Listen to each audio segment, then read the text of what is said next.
Predicting the weather is simple, right? So simple that even an animal could do it. Now, you may laugh, but I am not kidding. In this studio, as we speak, we have a groundhog. And we have other amazing animals that will tell us about predicting the weather. They won't actually talk, but you're going to learn how to predict the weather. Including one of the animals we have here is a tarantula. There's no way you can turn off your television set when you know that there's a tarantula and an owl in the studio with us. So don't go away.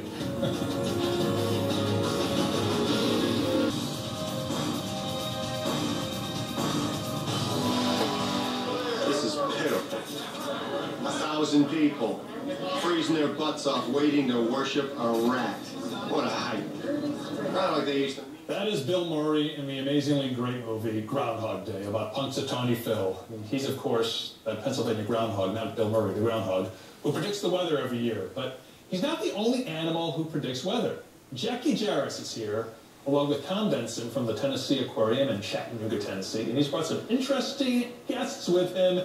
Jackie, take it away. Oh, Gary, yeah. We also have Susie Grant here, by the way, who is the animal expert and the handler as well, all from the Tennessee Aquarium. This is Chattanooga Chuck. It's kind of a tongue twister in and of itself, isn't it? And of course, meteorologists like to think that rodents cannot predict the weather, but we've heard this over and over, that certain animals actually can predict things like maybe storms coming, rain coming, even we've heard earthquakes as well. So we'll start with the groundhog, because of course that is what's coming in a couple of days, right? February 2nd. And how did this all get started? Can groundhogs really predict the end of winter? Well, groundhog really cannot predict the end of winter. It kind of started as a European holiday centered around Candlemas, which was halfway between the winter equinox and spring. And they were using a different type of animal there, the badger or the hedgehog. There's kind of some confusion as to which one. Wasn't even a groundhog. And then when German settlers came here and they were continuing that tradition, we didn't necessarily have the same animals, and so they looked at something that was similar, something that they might see about the same time, and that's where the groundhog or woodchuck, and the same animal, came into play.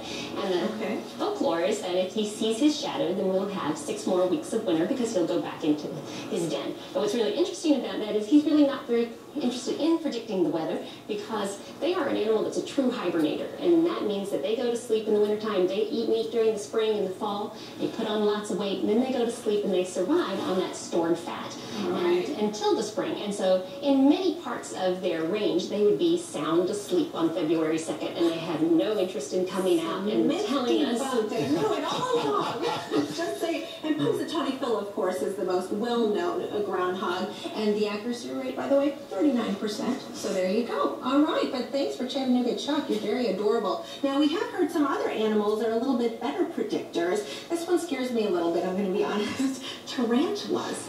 Right. It's interesting because the head of the Signal Service back in the 1800s put out a national call. You could think of it. Gary's going to bring the tarantula. I've always been scared of tarantulas. I figured this was the way to get over the fear to actually transport. Definitely the way to do it. And this is one of the things that we do at the Tennessee Aquarium, is get people up close to these animals so they don't have that fear. But the head of the Signal Service, which later became the National Weather Service, put out a national call in the 1800s, said, send us your stories about weather folklore. And it turns out that there are hundreds of animals that have weather folklore associated with them. The tarantula may be one that people would least likely associate as a weather predictor, but those tiny hairs that you see on its body are actually used to sense movements in air currents. Can I touch it?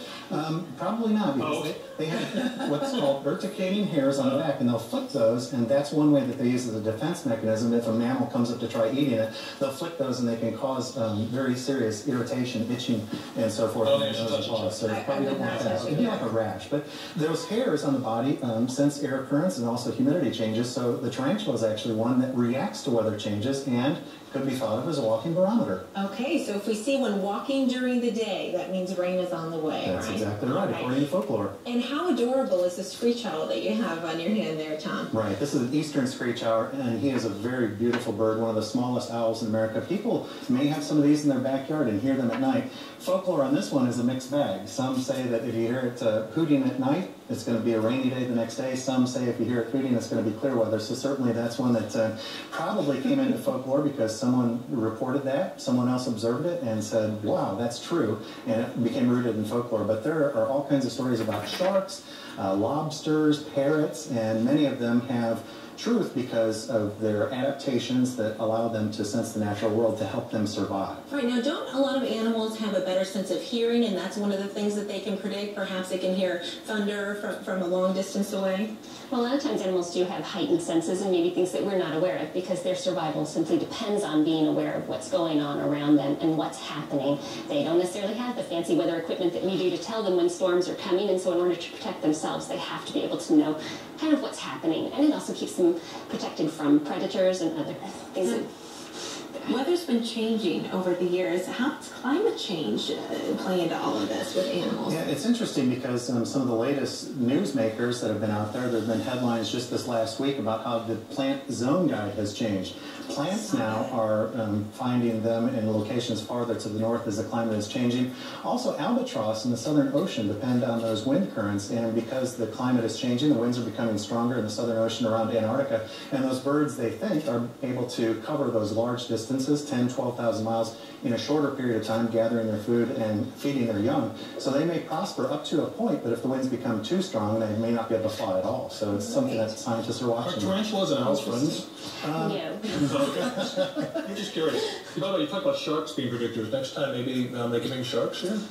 You know, maybe we'll go to the sharks or something in the cages. That's what I'm thinking. Can you hear this, by the way? Do you hear Chuck just chomping away? It's hilarious. But animals have a lot to contribute, a lot to learn from. Sure do. All right. Thanks, guys, for coming Thank today. you very much for coming. That was really fascinating. You can keep your job, though. We don't need animals predicting. Thank goodness. We'll be back with more right after this. Stay with us.